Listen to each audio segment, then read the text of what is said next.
Let's do a tool video, episode something something. Let's get to it.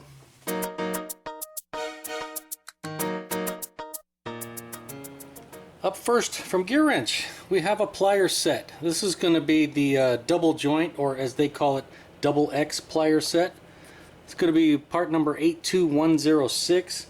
We get the straight pliers and we get the 45-degree pliers. Let's see, for those two, looks like the part number for each one is going to be 82005 for the straight, 82006 for the 45. Made in China, and they do make some other ones. These hose pliers right here, I have those. Those work really well. I've used those before. Do not eat. Double joint pliers, they're great when you have to reach way down into a narrow little area. These are nice where they don't open up really wide, but they do open up nice and wide over here. But over here where the handles are, we don't take up a lot of space, because if you don't have that double joint, these can really get wide in a hurry on other models that are really long. Everything feels good on this. The teeth, everything up here looks like they're lining up very nicely. Serrations feel good. I typically don't have a problem with GearWrench stuff, even though it's made in China.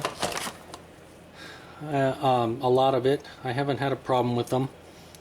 I do prefer the stuff obviously made here in the US, and when it comes to tools, if I can get it made in Taiwan, a lot of GearWrench stuff is made in Taiwan. They seem to do a better job at quality control there in Taiwan than they do in China, but GearWrench is pretty good with their quality control. These feel good too. Everything's lining up good. Action feels pretty good. These will be a good addition to the toolbox. If you were hoping for a nice little tray, well, keep hoping, because this ain't it.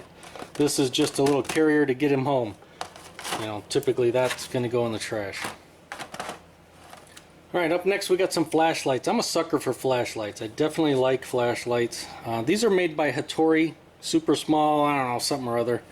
There's our part number right there, if you can read that. Was at all legible. Made in China. This is actually a 4-pack. They look very similar to these flashlights right here by Streamlight. This is the Micro Stream, and this one, I don't know how long I've had it. Not very long, but it already failed.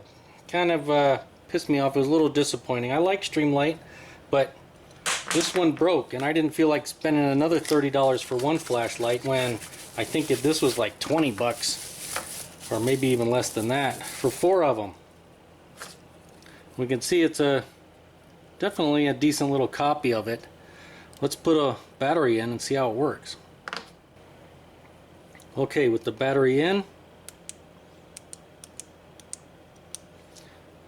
no momentary, so you can't just hold it a little bit. That was nice about this. You could do a momentary where you just hold it in without pressing it all the way, and it would come on and you could release it. This one does not have a momentary function. It's just on and off, but that's all I wanted. What I'm not interested in is strobe and high and low. I just want to turn it on, turn it off. That's fine. Now if it was a tactical flashlight, then I would want a momentary, you know, so that I would be able to just engage and disengage really fast. But for something like this, just a little pocket flashlight, on and off is all I want. Strobes and everything else, unless you're training using that stuff, as soon as you get in a stressful situation, you're not going to be able to use it anyway. You're going to default to whatever the last thing you remember, and it's probably not going to be the correct thing. So that's why I shy away from those. Just give me on, off, and a momentary at best. But these seem to be nice. I'm not sure how many lumens there are. If I find out, I'll let you know. But it's just a small little pocket flashlight with the little clip there. Definitely copying Streamlight, but for a lot cheaper. Even if this breaks about the same time that did, I got 3 more backups. So I'll let you know how they work, but right now it sure looks nice. Up next, from Electronic Specialties, we have the Super Relay Buddy. This is going to be model 194. Now let's see, where is it made? Made in China. So this is going to be our Super Relay Buddy, and don't confuse it with our normal Relay Buddy. But in both cases they test relays. But the big update that they made to this Super one is that it now will put a 7+ amp load on the circuit, which that's huge. Whenever you're testing a circuit, we want to test it under load. So that's a big deal, and I'm glad that Electronic Specialties did that. They went ahead and updated it. If you have this older one like I do, the Relay Buddy is part number 190, and so you could buy it, I believe, just like this without these adapters. And then this kit comes with some adapters so that, you know, when you plug the tool in, some relays kind of have a shroud that, you know, needs to go over the top, and that won't fit in here. But with these, it could plug right in. And then these have a couple of adapters. Well, it'll change from there to this one. And same thing with this. This changes it from that 4-pin design to this one. And I think, yeah, this one has this already built in. But it's the same thing. If you have one that's shrouded that needs to kind of go over like that, that's where this one, it won't work. But if you have something like this, it will. And we should be able to use these with this, no problem. So let's get this out of the box. This thing comes with a little case. And there's our tool itself. So we have a decent amount of lead, which is good because we have to hook this up to a power source. Typically you would just hook it up to a vehicle battery. Come on. And we've got, if you forget, it's marked positive and negative. I wish those opened a little bit wider. I wish these feel a little chintzy, just on a hair on the chintzy side, so hopefully they last. But let's plug it up. Let's test a relay. Okay, we got a battery here for testing. We got some relays. If we look at our instructions here, when it puts that 7 amp load on the relay, it's looking for excessive voltage drops. When we plug the relay in, then we need to know if it's either 4 or 5 pins, and they need to be in a standard configuration, like this one right here, where 85 and 86, those are our controls. And then 30 and 87 and 87A, those are going to be our load side. So the relays need to be in a standard configuration, whether it be 4 or 5 pins. If it's something, you know, kind of weird or obnoxious, this is not going to test it. And so we got some LEDs here, green, red, and yellow. When we put it in and test it, we hit the button. It's going to open and close that circuit and put it under a load 10 times. If it passes, it'll show green. If it fails it, it'll show red. If there's a little bit of a voltage drop and it's not quite, you know, doesn't quite pull that full 7 amps through there, it'll show yellow. So let's test it out, see how it works. We'll put our positive lead on and then our negative, and it flashes a little bit. Now it shows red. So this is a 4-pin relay, so we need to switch it over to 4-pin. And then this is the configuration right here for this relay. And this relay style could be either 4 or 5 pins. So we'll just plug it in and then we'll press that to test. And it's testing. Hopefully you can hear it.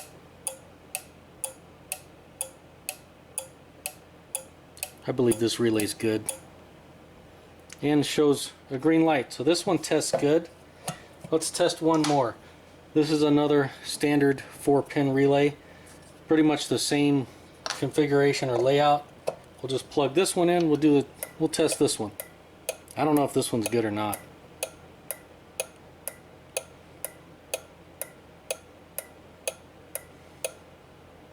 Alright, and this one tested good too. So according to this tool, both of these relays are good. That doesn't mean it's foolproof, but it's a quick, easy little test that you can do, which is kind of nice. And I like testing circuits under load, and that's where I think this super relay is definitely a big improvement over the old version. Had a Honda Civic the other day with an evap problem, check engine light, and I was trying to use my smoke machine to diagnose it, and I was having some trouble adapting my machine to that vehicle. I eventually got it to work, but there was some frustration there. And I think that evening, of course I watched too much YouTube, I watched I think an SMA video, like back to back, and then I watched Jonathan the Mechanic from the Mechanic YouTube channel. And both of them were using this Easy Connect kit from Redline. This is a smoke machine quick connector kit, and as soon as I saw that I was like, oh, take my money, those darn YouTubers making me spend money on tools. So I went out and bought it right away. But this is part number 96-0190, and of course it's a quick connect kit that adapts your smoke machine to the vehicle. And does it say anywhere where it's made? No, I don't see anywhere listed where it's made, so I'm not sure where they make this. Comes in a nice little case, and there we go. Not super organized, but I mean not terrible. Looks like we get some caps to cap off vacuum lines, plus a bunch of different connections. So we have some straight, some are like a T. They all have this rubberized hose, so we can hook the smoke machine up there pretty easy. Some of them have quick connects. And let's see, looks like right here, if I can get it out. So there's our list of everything it comes with. You could pause the video and check that out, I guess, if you want to see everything that it has.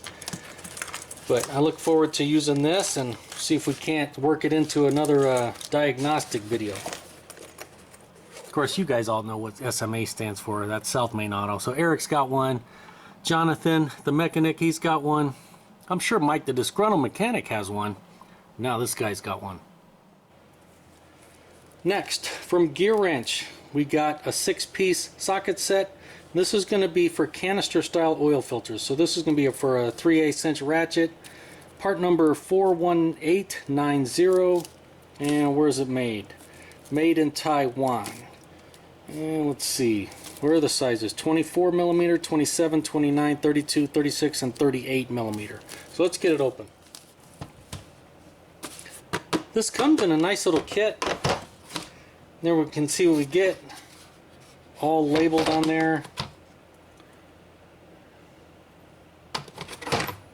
Looks like they're laser etched. Oh, they're actually stamped in there also. That's kind of nice, in case that etching goes away.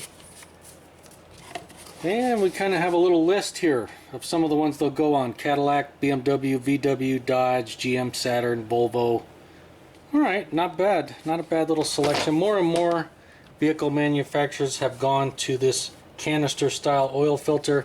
So it's definitely nice to have kits like this. So you're not searching for the correct way or using a really big crescent wrench to get them off, or you know, channel locks or something like that. It's definitely nice to have the right tool. Okay, up next from Autel, we got a vehicle battery tester. This is going to be the BT608, and it's going to be a touchscreen, of course. 5.5 inch screen. It's got Bluetooth, Wi-Fi, things like that. And let's see, where was it made? Made in Vietnam. And this one, of course, supports in and out of vehicle testing. Test 6 and 12 volt batteries from 100 to 3000 cold cranking amps, 12 and 24 systems, volt systems. Let's see, flooded, plus all these other style batteries, compatible with all these specifications. I like that it has one-touch battery registration. A lot of these newer systems on vehicles, you got to tell the vehicle that we replaced the battery. Boom, this one just one touch and it does it, instead of having to go get your scan tool and search around, things like that. It does have a data link connector so that we can talk to the vehicle, so it will read and erase codes, things like that. It also has illustrations on where the battery is and testing and stuff like that. That's good, because some vehicle manufacturers, they really like to hide the vehicles on certain makes. In true Autel fashion, we get this huge heavy-duty case. I mean, this thing is stout. We could probably throw this down the driveway and not hurt anything. Maybe the driveway. There it is, open. Of course, we have our VCI vehicle communication interface. So that we plug into the data link connector to talk to the car. It looks like we got some battery connections there. Paper. I don't know if I mentioned it, but this does print out. So that's kind of nice. You can print out the status of the battery and charging system and give it to the owner if you need to. We got our cables. And of course, we have our main unit right here. I'm not sure if we have to charge this or register it.